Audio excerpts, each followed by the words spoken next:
경주 에이펙이 끝나고 미국에 충격적인 일이 벌어졌습니다. 이건 말도 안 돼. 에이펙 때 한국을 방문한 MIT 교통심리학 교수가 한국 고속도로에서 충격을 받았습니다. 구급차 사이렌이 울리자 정체된 도로가 53초 만에 쫙 갈라졌습니다. 더 이상한 건 도로 바닥이었습니다. 색연필로 그린 것 같은 분홍색, 초록색의 선.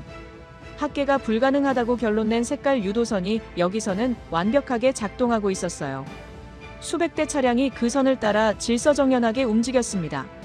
미국으로 돌아간 후 트럼프 대통령이 지켜보는 앞에서 그녀가 마이크를 잡았습니다. 청중석이 조용해졌어요. 그리고 그녀가 입을 열었습니다. 한국 고속도로는 세계 1위입니다. 무슨 일이 있었던 걸까요? 지금 그 충격적인 비밀을 공개합니다. 한국 최고라고 댓글을 남겨주세요. 여러분의 구독과 좋아요는 아주 큰 힘이 됩니다.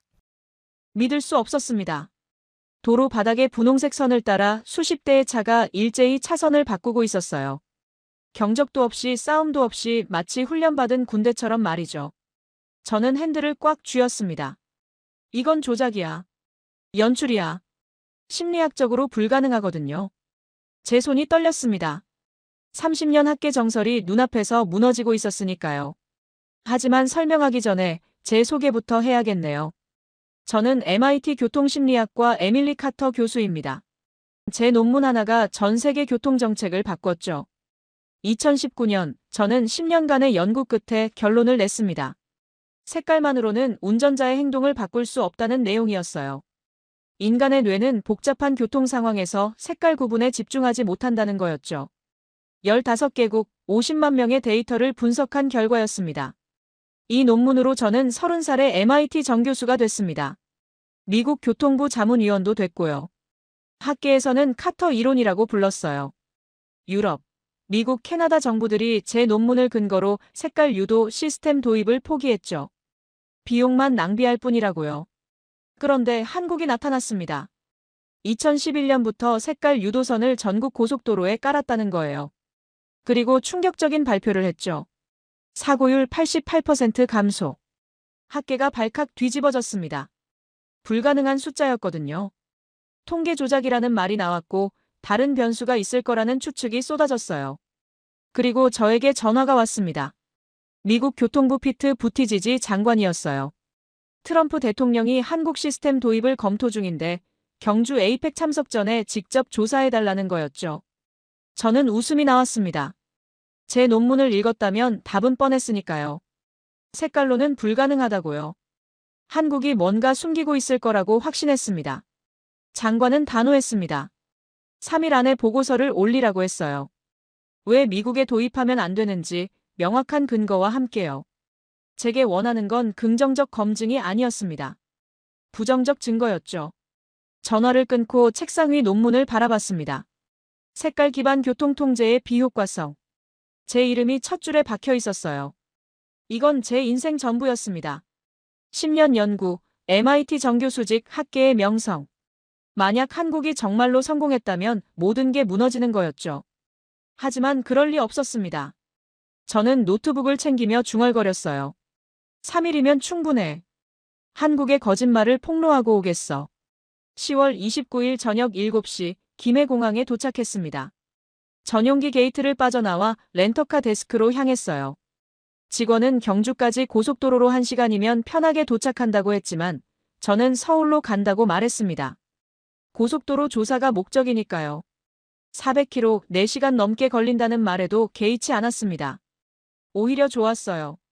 충분히 관찰할 수 있으니까요. 중형 세단에 노트북, 카메라, 녹음기를 실었습니다. 완벽한 준비였어요. 내비게이션에 서울을 입력하니 예상 시간 4시간 17분이 떴습니다. 도착 시간은 자정 가까이였죠. 시동을 걸며 생각했습니다. 색깔로 운전자를 통제한다고요? 30년 교통심리학 연구가 뭐라고 말하는데요. 인간의 뇌는 그렇게 단순하지 않습니다. 한국도 결국 실패했을 거예요. 아니면 통계를 조작했거나요. 공항을 빠져나가 고속도로 진입로를 찾았습니다. 밤 8시 10분, 표지판에 경부고속도로 서울 방면이 보였어요. 저는 자신감 넘치게 핸들을 잡았죠. 제 계획은 명확했습니다. 서울까지 4시간 주행하며 색깔 유도선의 허점을 찾아내고 에이펙 참석 후 귀국해서 부정적 보고서를 제출하는 거였어요. 트럼프 대통령에게 한국 시스템은 미국에 맞지 않다고 제 이론이 옳다고 증명하는 거였죠. 고속도로에 진입했습니다. 밤 8시 15분, 차들이 꽤 많았어요. 저는 속도를 올려 100kmh로 맞췄습니다. 그때 헤드라이트에 뭔가 반짝이는 게 보였어요. 도로 바닥이었습니다. 저는 눈을 가늘게 떴죠. 분홍색, 초록색. 두 가지 색깔 선이 아스팔트 위에 선명하게 그어져 있었습니다. 형광 재질인지 불빛을 받아 반짝였어요. 저는 코웃음을 쳤습니다. 저게 바로 그거구나. 학계에서 불가능하다고 결론 난 그 색깔 유도선. 한국이 정말로 깔아놨네요. 노트북을 열어 타이핑을 시작했습니다. 10월 29일 오후 8시 17분, 경부고속도로 진입. 색깔 유도선 확인. 심리학적으로 효과 없음이 증명된 시스템. 예상대로 실패작으로 판단. 저는 확신에 차서 운전대를 잡았습니다. 3일 후면 미국으로 돌아가겠죠. 그리고 장관에게 보고할 겁니다. 한국의 88% 감소는 허위 통계라고요. 색깔 유도선은 미국에 도입할 가치가 없다고요.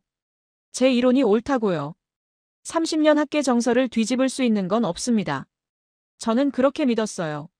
하지만 저는 몰랐습니다. 제 모든 확신이 앞으로 30분 안에 산산조각 날 거라는 걸요. 첫 번째 이상 징후는 5분 만에 나타났습니다. 저는 2차선을 달리고 있었어요. 속도는 100km/h. 앞뒤로 수십 대의 차량이 일정한 간격을 유지하며 흘러가고 있었죠. 그런데 뭔가 이상했습니다. 너무 조용했어요. 미국 고속도로라면 5분마다 누군가 차선을 급하게 바꿉니다. 10분마다 경적이 울려요. 하지만 여기는 달랐습니다. 10분이 지났는데 경적 소리를 단 한 번도 듣지 못했어요. 저는 룸미러를 확인했습니다. 뒷차가 적정 거리를 유지하고 있었어요. 너무 가깝지도 멀지도 않게요. 옆 차선도 마찬가지였죠. 모두가 일정한 속도로 일정한 간격으로 움직이고 있었습니다. 우연이겠지. 저는 고개를 저었어요. 아직 출퇴근 시간도 아니고 차가 많지 않아서 그런 거야. 그때 분기점 표지판이 나타났습니다. 500m 전방, 대전 방면과 서울 방면으로 갈라지는 지점이었어요. 저는 긴장했습니다.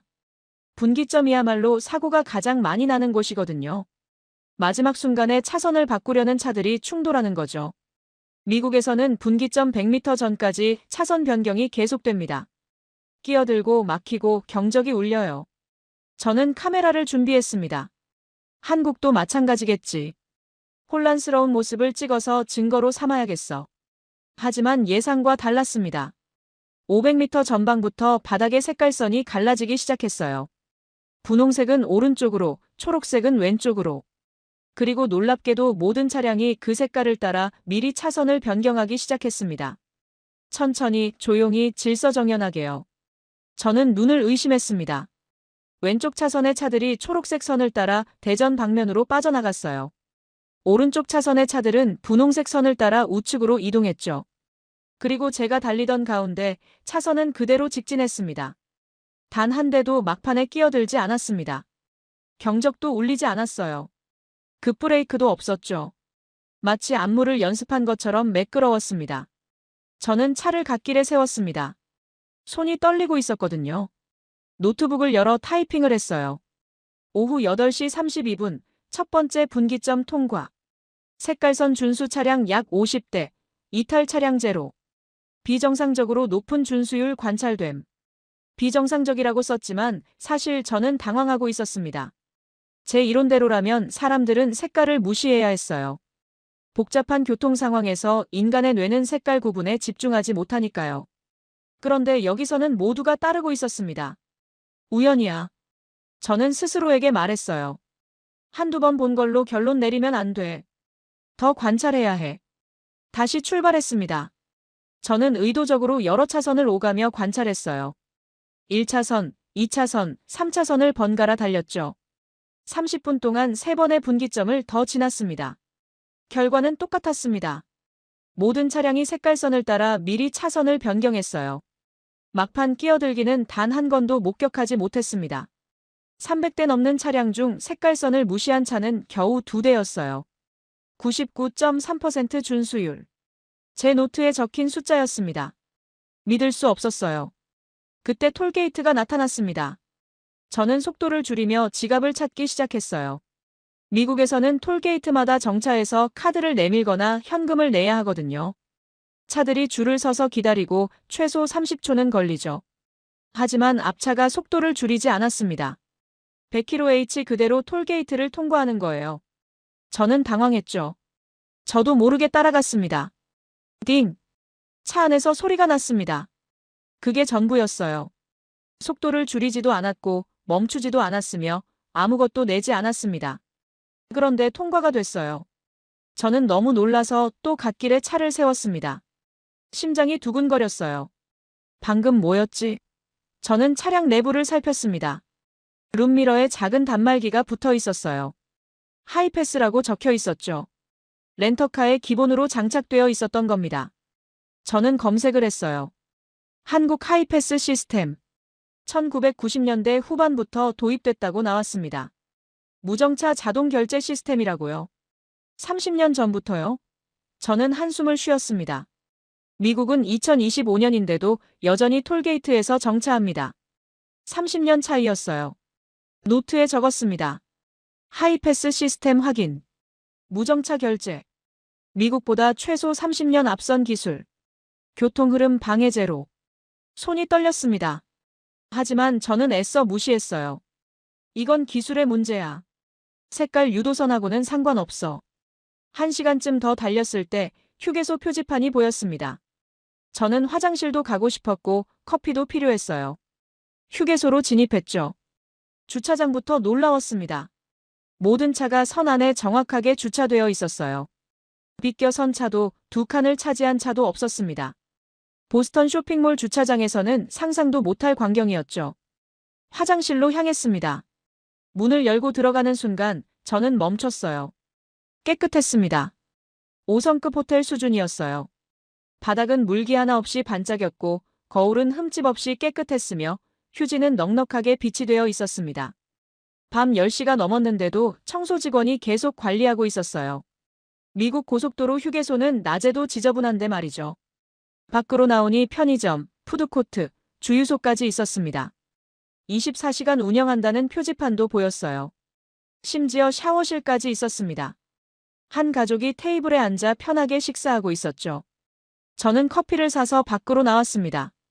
벤치에 앉아 주변을 둘러봤어요. 쓰레기통은 분리수거함으로 세분화되어 있었고 모든 게 깔끔하게 정리되어 있었습니다. 다음 휴게소까지 거리가 적혀 있었어요. 18km. 20km도 안 되는 거리마다 이런 시설이 있다는 거였죠.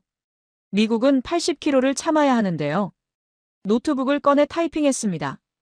휴게소 시설 수준 예상 외로 높음.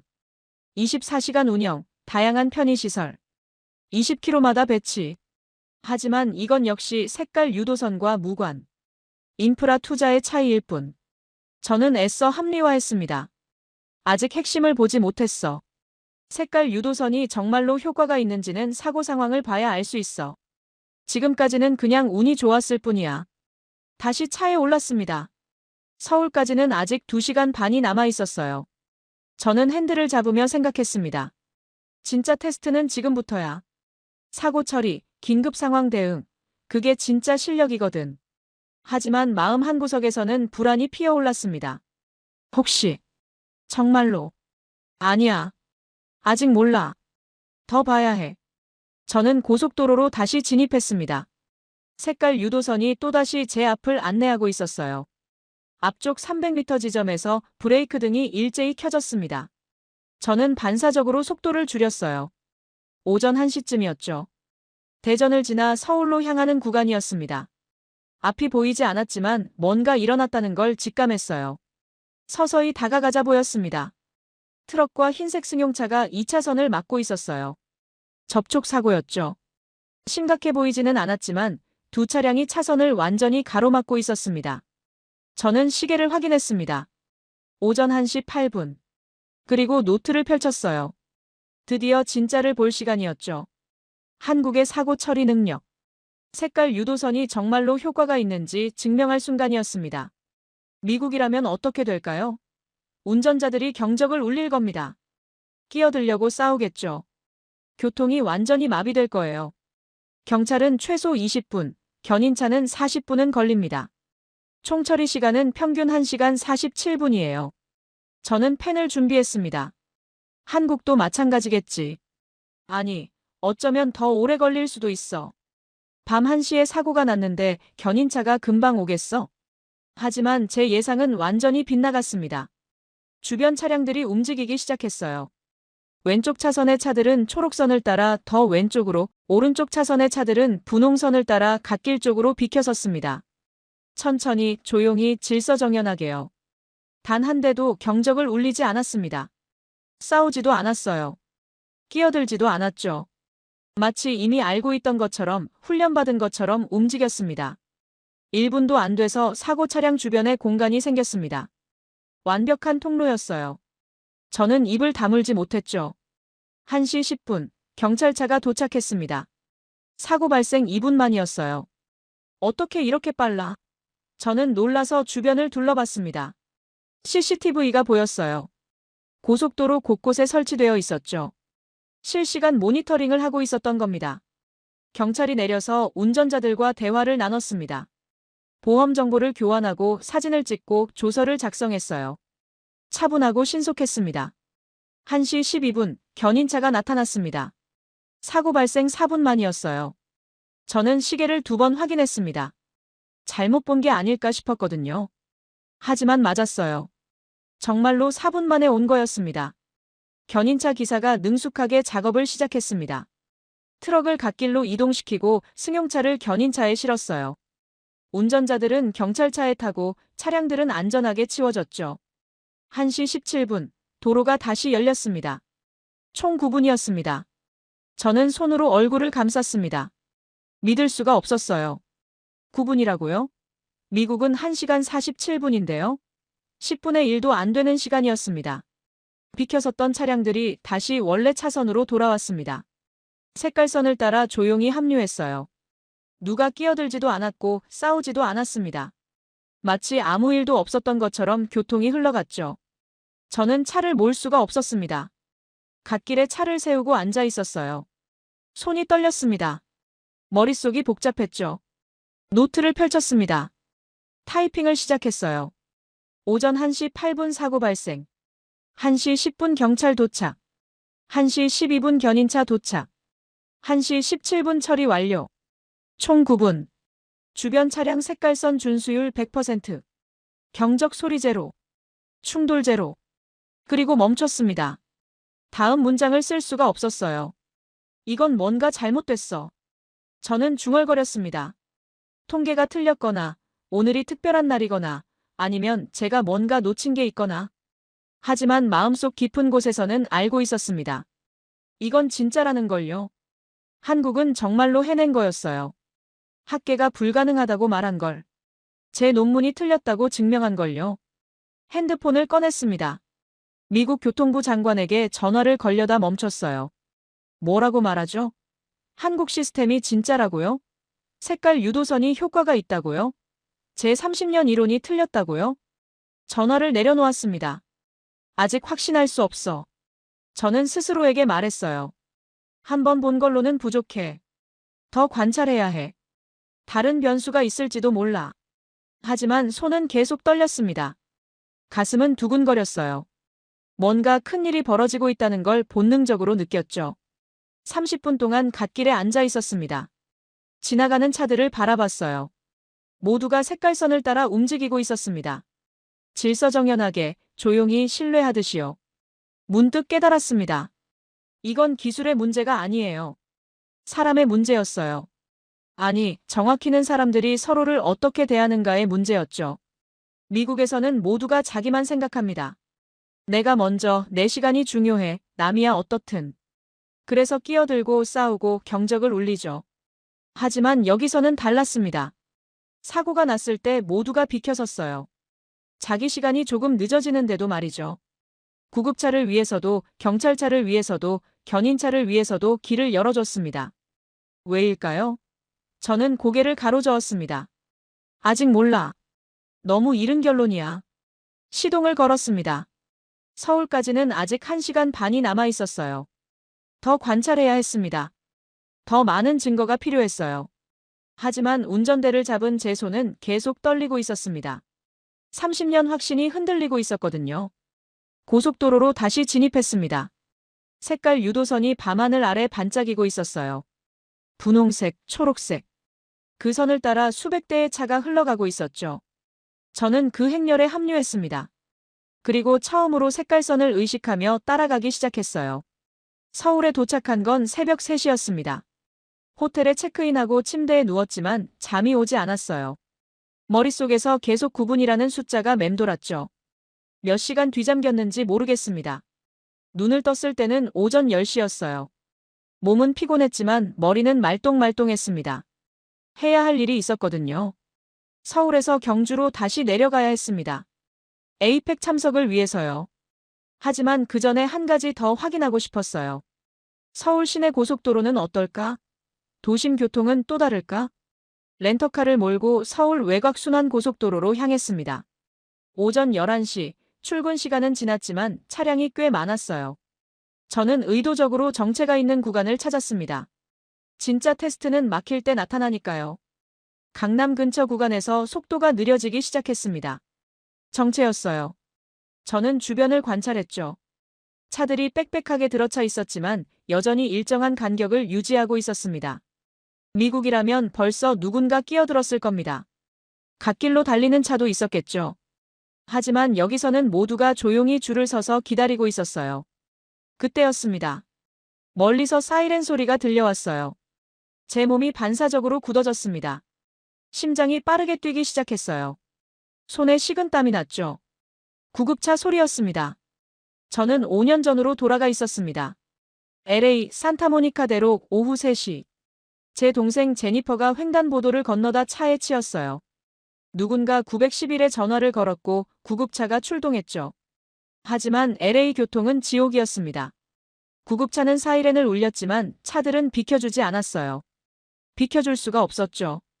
양쪽이 다 막혀 있었으니까요. 구급차는 경적을 울리고 확성기로 소리쳤지만 차들은 조금씩밖에 움직이지 못했습니다. 32분이 걸렸습니다. 병원까지는 또 28분이 걸렸어요. 총 1시간. 응급실 의사가 말했습니다. 20분만 빨리 왔어도 살릴 수 있었을 거라고. 제니퍼는 28이었습니다. 변호사가 되려고 로스쿨을 다니고 있었어요. 저보다 3살 어렸죠. 그 아이는 구급차를 기다리다 죽었습니다. 막힌 도로 때문에요. 그 일 이후 저는 교통연구에 집착했습니다. 어떻게 하면 구급차가 빨리 갈 수 있을까? 어떻게 하면 제니퍼 같은 사람을 구할 수 있을까? 하지만 답을 찾지 못했어요. 사람들은 바뀌지 않았으니까요. 그리고 지금 서울 한복판에서 다시 사이렌 소리를 듣고 있었습니다. 저는 숨을 멈췄습니다. 룸미러로 뒤를 봤어요. 구급차가 보였습니다. 빨간 불빛을 켜고 다가오고 있었죠. 그리고 믿을 수 없는 일이 벌어졌습니다. 앞쪽 차량들이 움직이기 시작했어요. 왼쪽 차선의 차들은 초록색 선을 따라 더 왼쪽으로, 오른쪽 차선의 차들은 분홍색 선을 따라 더 오른쪽으로. 정체 구간인데도 말이죠. 갈 곳이 없는데도 말이죠. 하지만 차들은 방법을 찾았습니다. 조금씩 천천히 서로 배려하며 공간을 만들어냈어요. 갓길에 바짝 붙고 중앙선에 바짝 붙으며 센티미터 단위로 공간을 만들었습니다. 53초 만에 중앙에 통로가 열렸습니다. 구급차가 그 사이로 빠르게 지나갔어요. 경적도 울리지 않았습니다. 확성기도 사용하지 않았죠. 필요 없었으니까요. 길이 이미 열려 있었으니까요. 구급차가 지나간 후 차들은 다시 원래 자리로 돌아왔습니다. 조용히 질서정연하게요. 아무도 끼어들지 않았습니다. 아무도 자기가 먼저 가려고 하지 않았어요. 저는 눈물이 났습니다. 핸들을 잡은 채로 울었어요. 어깨가 떨렸습니다. 만약 LA가 이랬다면, 만약 그날 사람들이 이렇게 비켜줬다면, 만약 53초 만에 길이 열렸다면, 제니퍼는 지금 살아있었을 겁니다. 33살의 변호사가 되어 있었겠죠. 하지만 LA는 한국이 아니었습니다. 미국은 한국이 아니었어요. 사람들은 자기만 생각했고 자기 시간만 중요했으며 남의 생명은 관심 없었죠. 저는 차 안에서 한참을 울었습니다. 지나가는 차들이 이상하게 봤겠지만 상관없었어요. 멈출 수가 없었거든요. 30분쯤 지났을까요? 저는 티슈로 눈물을 닦았습니다. 룸미러로 제 얼굴을 봤어요. 눈이 빨갛게 부어 있었죠. 노트북을 열었습니다. 타이핑을 시작했어요. 오전 11시 27분, 서울 외곽순환고속도로 정체 구간. 구급차 출현. 차량들 색깔선 따라 이동. 통로 생성 시간 53초. 구급차 지나간 후 원위치 복귀. 질서 유지. 그리고 새로운 문장을 추가했습니다. 이것은 기술이 아니다. 이것은 문화다. 손이 떨렸지만 계속 썼어요. 사람들은 색깔선을 따른다. 왜? 법 때문이 아니다. 단속 때문도 아니다. 저 구급차 안에 누군가의 가족이 있기 때문이다. 내 동생일 수도, 내 부모님일 수도, 내 친구일 수도 있기 때문이다. 저는 처음으로 이해했습니다. 한국이 성공한 이유를요. 유럽이 실패한 이유를요. 미국이 할 수 없는 이유를요. 기술을 복사할 수는 있습니다. 색깔선을 그을 수는 있어요. 하지만 신뢰는 복사할 수 없습니다. 배려는 그을 수 없어요. 문화는 하루아침에 만들어지지 않죠. 한국은 수십 년 동안 만들어 온 겁니다. 서로를 믿는 문화를요. 공동체를 생각하는 마음을요. 내가 먼저가 아니라 우리 함께라는 정신을요. 저는 노트북을 닫았습니다. 더 이상 볼 필요가 없었어요. 답은 이미 나와 있었으니까요. 핸드폰을 꺼냈습니다. 미국 교통부 장관에게 문자를 보냈어요. 중간 보고입니다. 한국 시스템은 진짜입니다. 하지만 단순히 색깔선의 문제가 아닙니다. 더 깊은 조사가 필요합니다. 장관의 답장은 5분 만에 왔습니다. 부정적 결과를 기대했는데 실망이군요. 신중하게 판단하십시오. 저는 핸드폰을 내려놓았습니다. 장관은 진실을 원하지 않았어요. 자기가 원하는 답을 원했죠. 하지만 저는 더 이상 거짓말을 할 수 없었습니다. 제니퍼에게 죄송할 일이었으니까요.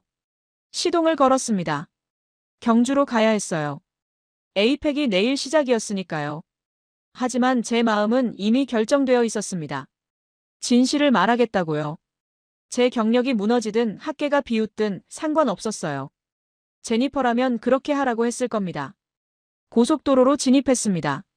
색깔 유도선이 다시 제 앞을 안내하고 있었어요. 이번에는 저항 없이 따랐습니다. 챕터 5 신뢰의 발견. 서울에서 경주로 돌아가는 길, 저는 다른 눈으로 보고 있었습니다. 어제와 같은 경부고속도로였지만 모든 게 달라 보였어요.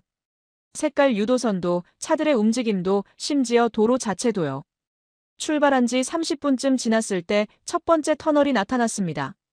입구에 표지판이 있었어요. 우면산 터널, 길이 4.5km. 저는 터널에 진입했죠. 터널 안은 환했습니다.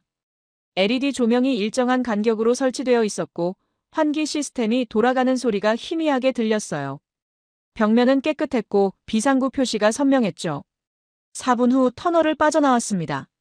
그리고 10분 후 또 다른 터널이 나타났어요. 이번에는 6.2km였습니다.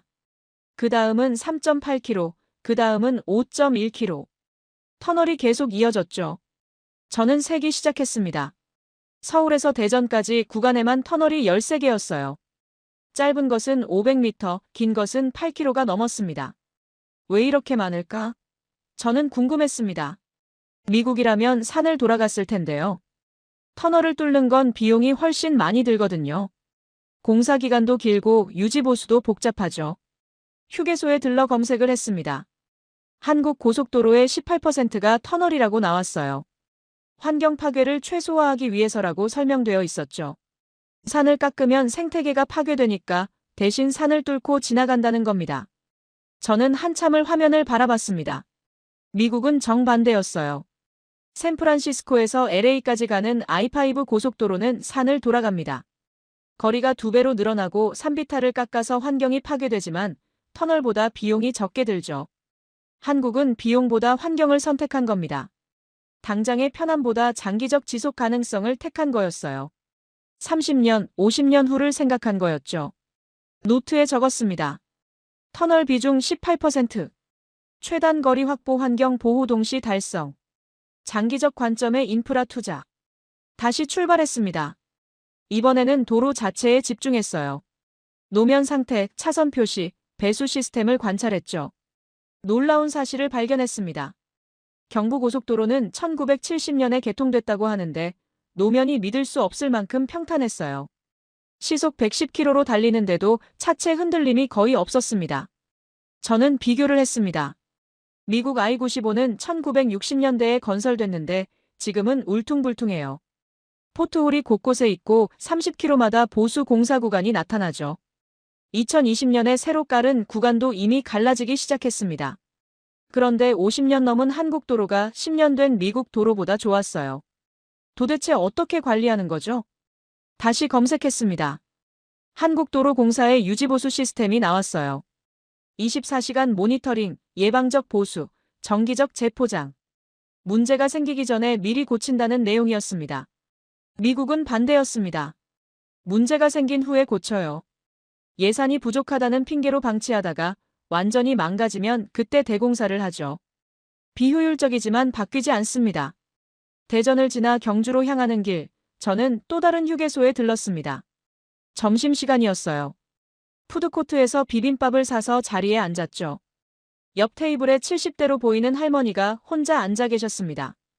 김밥을 드시고 계셨어요. 저는 조심스럽게 말을 걸었습니다. 혼자 여행 중이시냐고 물었죠. 할머니는 웃으며 대답했습니다. 딸네 집에 다녀오는 길이라고요.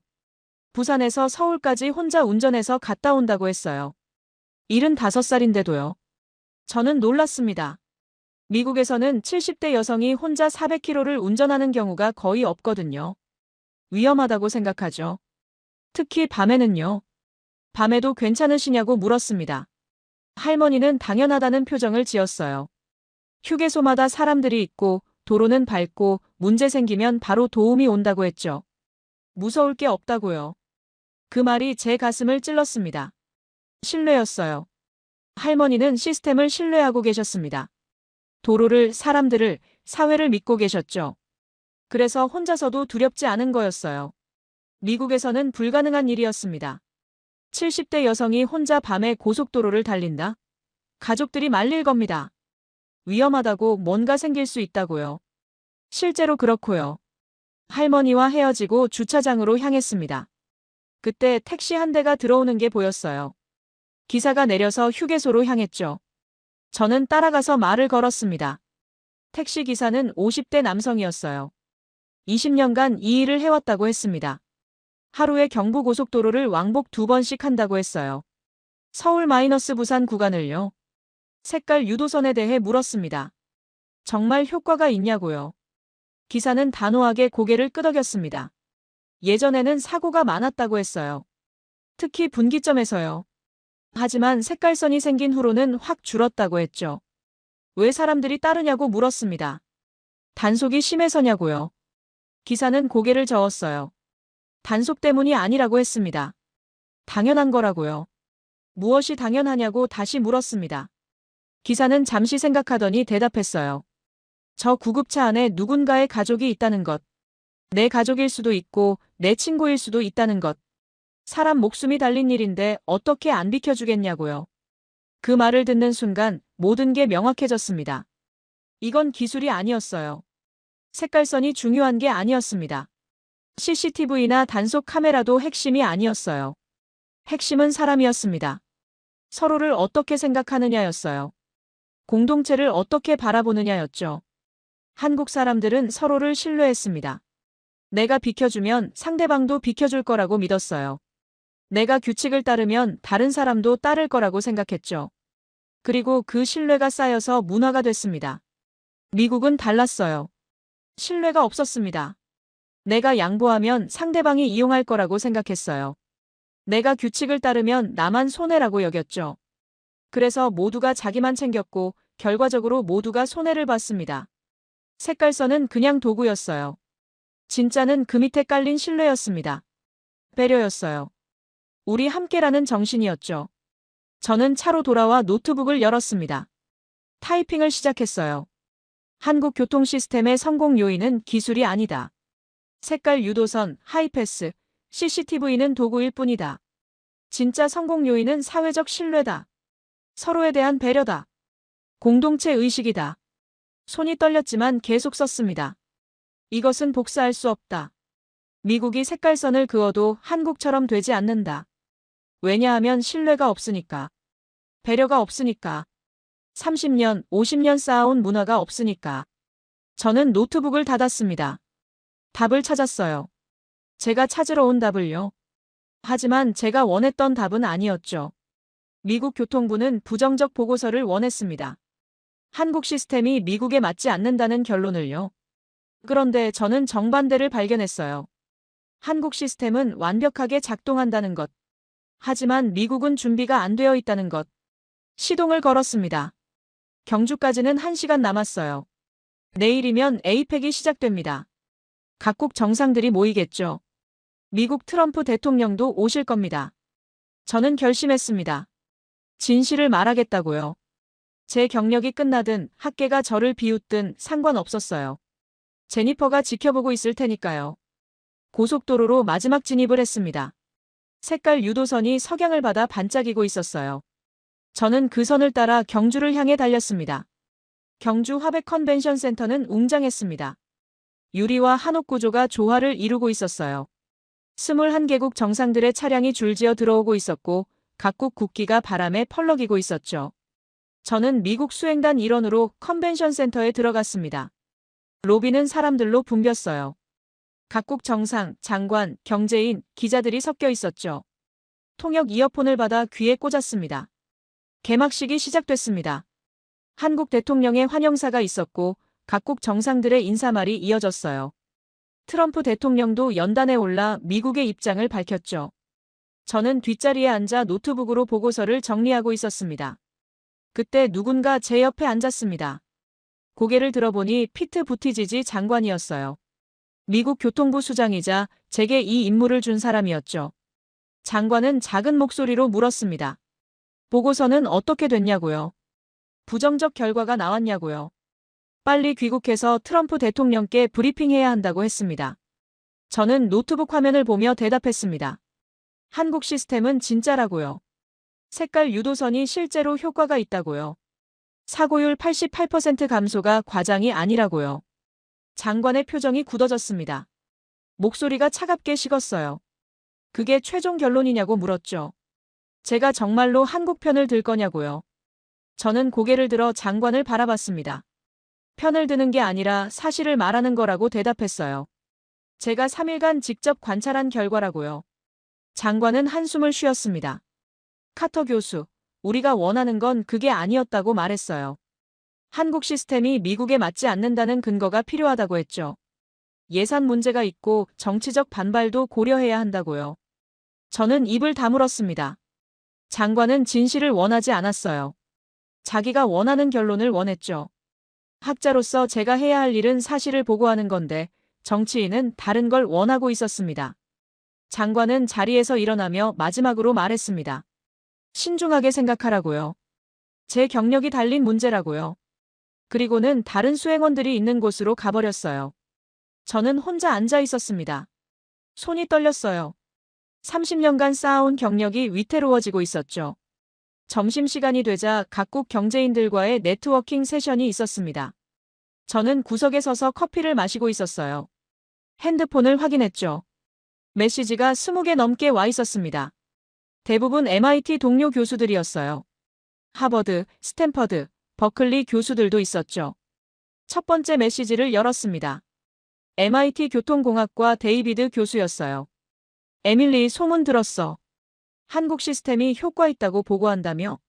자네 정신 차리게. 카터 이론을 스스로 부정할 셈인가? 두 번째는 하버드 심리학과 교수였습니다. 한국에 매수됐나? 아시아 국가들의 과장된 통계에 속아 넘어가다니. 30년 연구가 무색하군. 세 번째, 네 번째, 다섯 번째 메시지도 비슷했습니다. 조롱, 비난, 경고가 뒤섞여 있었어요. 학계가 벌써 알고 있었던 겁니다. 제가 뭔가 다른 결론을 내리려 한다는 걸요.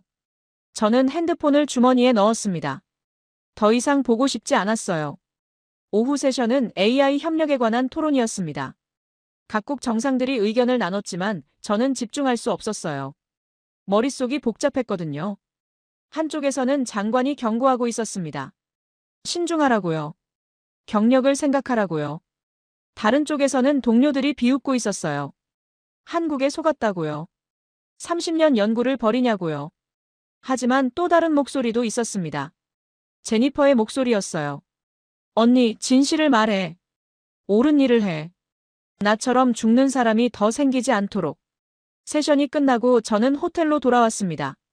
방에 들어와 침대에 앉았어요. 창밖으로 경주 시내가 보였죠. 천년 고도라고 했던가요? 신라의 수도였다고요. 천년 동안 쌓아온 문화가 여기 있었습니다. 불국사, 석굴암, 첨성대.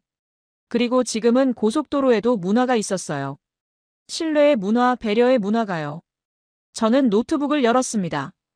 빈 문서를 띄웠어요. 제목을 입력했죠. 한국교통시스템 최종 보고서. 첫 문장을 쓰려고 했습니다. 하지만 손가락이 움직이지 않았어요. 무엇을 쓸까요? 장관이 원하는 거짓을 쓸까요? 아니면 제가 본 진실을 쓸까요? 1시간 동안 빈 화면만 바라봤습니다. 커서만 깜빡거렸어요. 밤 10시쯤 핸드폰이 울렸습니다. 어머니였어요. 저는 받았죠. 어머니는 제가 한국에 있다는 걸 알고 계셨습니다. 잘 지내냐고 물으셨어요. 일은 잘 되고 있냐고요. 저는 대답하지 못했습니다. 어머니는 제 침묵을 알아차렸어요. 무슨 일이냐고 물으셨죠. 저는 모든 걸 말씀드렸습니다. 한국에서 본 것들, 장관의 압력, 동료들의 조롱, 그리고 제 고민을요. 어머니는 한참 동안 말씀이 없으셨습니다. 그리고 조용히 말씀하셨어요. 제니퍼라면 뭐라고 했을 것 같으냐고요. 그 질문에 저는 울음이 터졌습니다. 제니퍼라면 진실을 말하라고 했을 거예요. 사람 목숨이 달린 일이라고 했을 거예요. 언니의 경력보다 중요한 게 있다고 했겠죠. 어머니는 말씀하셨습니다. 그럼 답은 정해진 거 아니냐고요. 제니퍼가 지켜보고 있을 거라고요. 전화를 끊고 저는 다시 노트북 앞에 앉았습니다. 이번에는 손가락이 움직였어요. 첫 문장을 입력했습니다. 30년간 저는 틀렸습니다. 그리고 멈추지 않고 계속 썼어요. 제가 본 모든 것을요. 색깔 유도선, 하이패스, 휴게소, 사고 처리, 구급차, 터널, 도로 품질. 그리고 가장 중요한 것, 신뢰의 문화를요. 새벽 4시까지 썼습니다. 손가락이 아팠지만 멈출 수 없었어요. 진실을 다 쏟아내야 했으니까요. 보고서를 다 쓰고 저장했습니다. 146페이지였어요. 제 인생 전부가 담긴 보고서였죠. 창밖이 밝아오고 있었습니다. 에이펙 마지막 날이 시작되고 있었어요. 오늘 폐막식이 있고 각국 정상들이 돌아갈 겁니다. 그리고 저는 결정했습니다. 오늘 이 보고서를 제출하겠다고요. 미국 교통부에, 트럼프 대통령에게, 그리고 세상에요. 제 경력이 끝날 수도 있었습니다. 학계에서 추방될 수도 있었어요. 하지만 상관없었습니다. 진실보다 중요한 경력은 없으니까요. 샤워를 하고 정장을 입었습니다. 거울을 봤어요. 눈 밑에 다크서클이 있었지만 눈빛은 또렷했습니다. 오늘 전쟁이 시작됩니다. 저와 미국 교통부의 전쟁, 저와 학계의 전쟁, 그리고 저와 제 과거의 전쟁이요. 하지만 저는 준비되어 있었습니다. 제니퍼가 함께 있으니까요. 폐막식 전 마지막 세션은 지역 경제 협력에 관한 토론이었습니다. 각국 정상과 경제 전문가들이 참석했어요. 저는 미국 수행단 자리에 앉아 있었죠. 사회자가 특별 발표를 소개했습니다. 미국 MIT 교통심리학 교수의 한국 인프라 평가 보고라고 했어요. 제 이름이 호명됐습니다. 에밀리 카터 교수. 저는 자리에서 일어났습니다. 옆에 앉은 부티지지 장관이 제 팔을 잡았어요. 눈빛으로 경고하고 있었죠. 하지만 저는 팔을 빼냈습니다. 연단으로 걸어가는 동안 심장이 빠르게 뛰었습니다. 하지만 발걸음은 멈추지 않았죠. 마이크 앞에 섰습니다. 청중석에는 21개국 대표들이 앉아 있었어요. 트럼프 대통령도 보였습니다.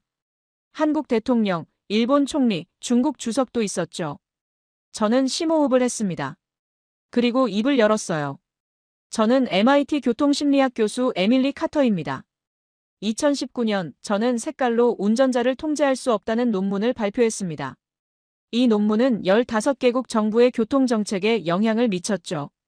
청중석이 조용해졌습니다. 그리고 저는 지난 3일간 한국 고속도로를 조사했습니다. 미국 교통부의 의뢰를 받아 한국의 색깔 유도선 시스템을 검증하는 임무였죠. 부티지지 장관의 얼굴이 굳어지는 게 보였습니다. 하지만 저는 멈추지 않았어요. 솔직히 말씀드리면 저는 회의적이었습니다. 학계의 정설은 명확했으니까요. 저는 한국도 실패했을 거라고 확신했습니다. 화면에 첫 번째 슬라이드를 띄웠습니다. 분홍색, 초록색 유도선이 보였어요. 하지만 제가 본 것은 달랐습니다. 부산에서 서울까지 400km를 직접 주행하며 관찰한 결과 색깔 유도선 준수율은 99.3%였습니다. 청중석에서 웅성거림이 들렸습니다. 미국에서는 비슷한 시도가 실패했습니다. 준수율이 20% 미만이었죠. 그런데 한국은 99.3%입니다. 왜일까요? 두 번째 슬라이드. 하이패스 시스템 사진이었어요. 한국은 1990년대부터 무정차 자동 결제 시스템을 운영했습니다. 차량이 100kmh로 통과하는데 자동으로 결제됩니다. 미국은 2025년에도 여전히 톨게이트에서 정차하죠. 30년 차이입니다. 세 번째 슬라이드. 휴게소 사진이었습니다. 20km마다 완벽한 휴게소가 있습니다. 24시간 운영, 5성급 화장실, 다양한 편의시설. 미국은 80km를 참아야 하죠. 네 번째 슬라이드. 사고 현장 영상이었어요. 저는 사고 처리를 직접 목격했습니다. 경찰 2분, 견인차 4분, 완전 복구 9분. 미국은 평균 1시간 47분입니다. 12배 차이죠. 청중석이 더욱 조용해졌습니다. 다섯 번째 슬라이드. 구급차 영상이었습니다. 저는 목소리를 가다듬었어요. 이 부분이 가장 중요했으니까요.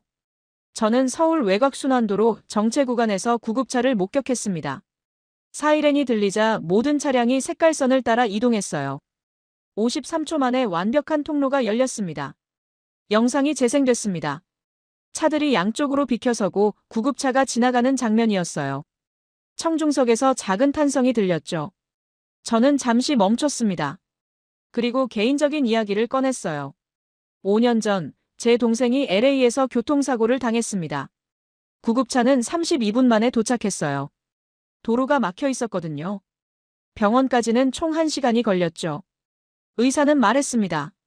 20분만 빨리 왔어도 살릴 수 있었다고요. 제 목소리가 떨렸습니다. 하지만 계속했어요. 만약 LA가 한국 같았다면 제 동생은 지금 살아 있었을 겁니다. 청중석이 숨을 죽였습니다. 트럼프 대통령도 저를 바라보고 있었어요. 여섯 번째 슬라이드. 터널 사진들이었습니다. 한국 고속도로의 18%가 터널입니다. 산을 깎지 않고 뚫고 지나가요. 환경보호와 최단 거리를 동시에 달성하죠. 일곱 번째 슬라이드. 경부고속도로 노면 사진이었어요. 1970년에 개통된 도로가 2020년에 깔린 미국 도로보다 평탄합니다. 예방적 유지보수 시스템 덕분이죠. 저는 청중을 천천히 둘러봤습니다. 그리고 마지막 슬라이드를 띄웠어요. 한 문장만 적혀 있었습니다. 한국 고속도로는 세계 1위입니다. 잠시 침묵이 흘렀습니다. 저는 계속했어요. 속도가 아닙니다. 완성도입니다. 기술이 아니에요. 신뢰입니다. 부티지지 장관이 자리에서 일어났습니다. 얼굴이 붉어져 있었어요. 하지만 저는 말을 멈추지 않았습니다. 여러분, 30년간 저는 틀렸습니다. 색깔로 운전자를 통제할 수 없다고 썼죠. 하지만 한국은 해냈습니다. 어떻게? 기술이 아니라 문화로요. 한국 사람들은 색깔선을 따릅니다. 왜? 법 때문이 아닙니다. 단속 때문도 아니에요. 서로를 신뢰하기 때문입니다. 내가 비켜주면 상대방도 비켜줄 거라고 믿어요. 저 구급차 안에 누군가의 가족이 있다는 걸 알기 때문입니다. 제 목소리가 강해졌습니다. 이것은 30년, 50년 쌓아온 문화입니다. 복사할 수 없어요. 색깔선만 그어서는 안 됩니다. 신뢰를 만들어야 해요. 배려를 가르쳐야 하죠. 공동체 의식을 키워야 합니다. 미국이 한국을 따라가려면 기술을 수입하는 게 아닙니다. 문화를 배워야 해요. 마지막 문장을 말했습니다. 배워야 할 때를 아는 게 진짜 선진국입니다. 마이크를 내려놓았습니다. 청중석이 조용했어요. 몇 초간 아무 소리도 들리지 않았죠. 그러다 누군가 박수를 쳤습니다. 한국 대표단이었어요. 그리고 일본, 캐나다, 호주 대표단도 박수를 쳤습니다. 박수가 점점 커졌어요. 하지만 미국 대표단은 박수를 치지 않았습니다. 부티지지 장관은 얼굴이 굳어 있었고 트럼프 대통령은 무표정했어요. 저는 연단에서 내려왔습니다. 미국 수행단 자리로 돌아가는 대신 출구로 향했어요. 뒤돌아보지 않았습니다. 복도로 나오자 다리에 힘이 풀렸습니다. 벽에 기대 섰어요. 방금 제가 한 일이 실감났습니다. 30년 경력을 방금 끝낸 거였어요. 미국 교통부를 적으로 돌렸고 학계에서 추방당할 거였죠. 하지만 후회는 없었습니다. 핸드폰이 울렸습니다. 부티지지 장관이었어요. 맞지 않았습니다. 호텔로 돌아와 짐을 쌌습니다. 체크아웃을 하고 렌터카에 올랐어요. 김해공항으로 가야 했습니다. 경주에서 김해까지는 1시간이었습니다. 마지막 한국 고속도로 주행이었어요. 차를 몰며 생각했습니다. 앞으로 어떻게 될까? MIT는 저를 해고할까? 다시는 학계로 돌아갈 수 없을까? 하지만 창밖을 보니 색깔 유도선이 보였습니다. 분홍색, 초록색. 그 선을 따라 차들이 질서정연하게 흘러가고 있었어요. 저는 웃음이 났습니다. 적어도 진실을 말했어요. 제니퍼에게 부끄럽지 않은 선택을 했죠. 김해공항에 도착했습니다. 렌터카를 반납하고 체크인을 했어요. 출국장으로 향하면서 마지막으로 한국을 돌아봤습니다. 고맙습니다. 저는 중얼거렸어요. 제게 진실을 보여줘서요. 비행기에 올랐습니다. 창가 자리에 앉아 이륙을 기다렸어요. 이륙하는 순간 창밖으로 한국 땅이 멀어지는 게 보였습니다. 하지만 제 마음속에는 선명하게 남아 있었어요. 색깔 유도선, 구급차를 위한 통로, 그리고 신뢰의 문화가요. 13시간 후 보스턴에 도착할 겁니다. 그리고 진짜 싸움이 시작되겠죠. 하지만 저는 준비되어 있었습니다. 진실을 아니까요. 보스턴 로건 공항에 도착한 건 11월 2일 아침이었습니다. 13시간 비행 동안 잠을 자지 못했어요. 머릿속이 복잡했거든요. 입국 심사를 마치고 나오자 핸드폰에 메시지가 쏟아졌습니다. 50개가 넘었어요. 첫 번째 메시지는 MIT 교통공학과 학과장이었습니다. 에밀리, 당장 사무실로 오게. 설명이 필요해. 두 번째는 하버드 교수였어요. 자네 에이펙 발표 영상 봤네. 30년 경력을 스스로 무너뜨리다니. 세 번째, 네 번째, 다섯 번째. 모두 비슷했습니다. 비난과 조롱이었죠. 하지만 한 통의 메시지가 달랐습니다. 어머니였어요. 제니퍼가 자랑스러워할 거야. 내가 옳은 일을 했어. 저는 눈물이 났습니다. 집에 도착해서 샤워를 하고 정장을 입었습니다. MIT로 가야 했어요. 학과장 사무실에 들어가자 3명의 교수가 더 앉아 있었습니다. 모두 제 선배들이었죠. 학과장이 말했습니다. 카터 교수, 자네 발표는 학교에 큰 문제를 일으켰네. 미국 교통부에서 항의가 왔어. 저는 대답했습니다. 저는 진실을 보고했을 뿐입니다. 다른 교수가 끼어들었어요. 자네 논문은 어떻게 되는 건가? 30년 연구를 스스로 부정했잖나. 저는 그를 바라봤습니다. 틀린 이론은 수정되어야 합니다. 그게 학문이죠. 학과장이 한숨을 쉬었습니다. 한동안 강의를 쉬는 게 어떨까? 사실상 정직이었습니다. 저는 예상했던 일이었어요. 알겠습니다. 저는 담담하게 대답하고 나왔습니다. 복도를 걷는데 동료 교수들이 저를 피해갔습니다. 30년 동안 함께 일한 사람들이었는데요. 하지만 연구실에 꽃다발이 놓여 있었습니다. 학생들이 보낸 거였어요. 교수님, 용기에 감사드립니다. 진실을 말씀해 주셔서요.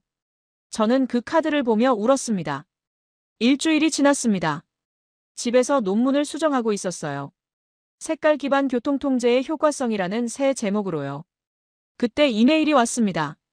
미국 교통안전학회 긴급 세미나 발표 초청이었어요. 11월 18일, 워싱턴 DC에서요. 에이펙 발표가 화제가 되어 특별히 마련된 자리였습니다. 저는 수락했습니다. 11월 18일, 워싱턴 DC 컨벤션 센터에는 200명 넘는 교통 전문가들이 모였습니다. 제 발표를 들으러 온 거였죠. 연단에 섰습니다. 아는 얼굴들이 많았어요. 대부분 회의적인 표정이었죠. 저는 시작했습니다. 여러분, 30년간 저는 틀렸습니다. 청중석이 웅성거렸습니다. 저는 색깔로 운전자를 통제할 수 없다고 주장했습니다. 하지만 한국은 해냈어요. 화면에 7가지 증거를 보여줬습니다. 색깔 유도선 99.3% 준수율, 하이패스, 휴게소 9분. 사고 처리, 53초 구급차 통로, 터널, 도로 품질. 그리고 마지막으로 구급차 영상을 틀었습니다.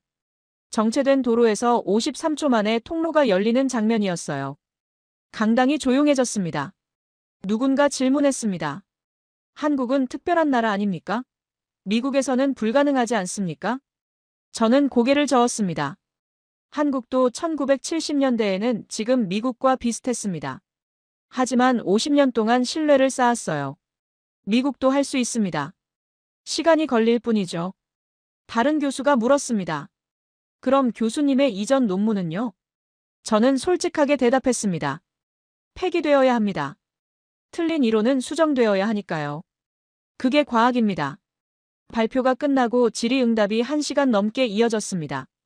처음에는 회의적이던 사람들이 점점 관심을 보이기 시작했어요. 몇몇은 직접 한국에 가보고 싶다고 했죠. 세미나가 끝나고 복도에서 한 사람이 저를 불렀습니다. 미국 교통안전청 국장이었어요. 카터 교수, 잠깐 시간 있습니까? 커피숍에 앉았습니다. 국장이 말했어요. 교수님 발표 인상적이었습니다. 우리도 한국 시스템을 검토하기 시작했습니다. 부티지지 장관은 반대하지만 대통령이 관심을 보이고 계세요. 저는 눈을 크게 떴습니다. 트럼프 대통령이요?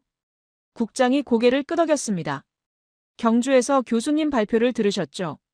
구급차 영상을 계속 돌려보셨답니다. 본인 손녀 이야기를 하시더군요. 교통사고로 다친 적이 있다고요. 그날 밤 집으로 돌아왔습니다. 창밖으로 보스턴 야경이 보였어요. 차들이 막혀 있었고 경적이 울리고 있었죠. 하지만 저는 희망을 보았습니다. 변화는 시작됐어요. 느리겠지만 분명히 시작됐죠. 책상 위에 제니퍼 사진이 놓여 있었습니다. 저는 사진을 들어 올렸어요. 제니, 내가 해냈어. 진실을 말했어. 이제 시작이야. 핸드폰이 울렸습니다. 학생 5명이 보낸 메시지였어요. 교수님 수업 다시 듣고 싶습니다. 언제 돌아오세요? 저는 웃으며 답장을 보냈습니다. 곧 돌아갈게. 새로운 이론을 가르쳐 줄게. 창밖을 다시 바라봤습니다. 보스턴은 여전히 막혀 있었지만 언젠가는 바뀔 거예요. 10년이 걸릴 수도 20년이 걸릴 수도 있지만요. 한국이 50년 걸렸다면 미국도 할 수 있습니다. 배워야 할 때를 아는 것. 그게 진짜 선진국이니까요.